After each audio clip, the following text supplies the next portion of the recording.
3 myths about red light therapy debunked. If you're worried about side effects, this video is for you. Myth number 1 is red light is bad for your eyes. There is no danger for your eyes. Red light is fantastic for eye health.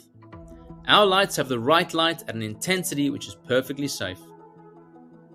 Getting red light in your eyes while doing your treatment is absolutely fine.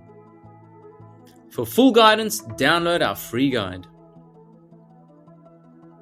Myth number 2 is red light burns your skin. Our devices do not contain UV light. All our devices contain red and infrared light only. This means you will not get burned or sweat. Myth number 3 is red light costs a fortune. Many think that owning a red light is expensive. Sure, the devices are not cheap, but if healing your body is your goal, the investment pays off quickly.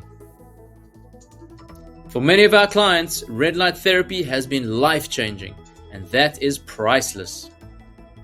For more info, read the caption below.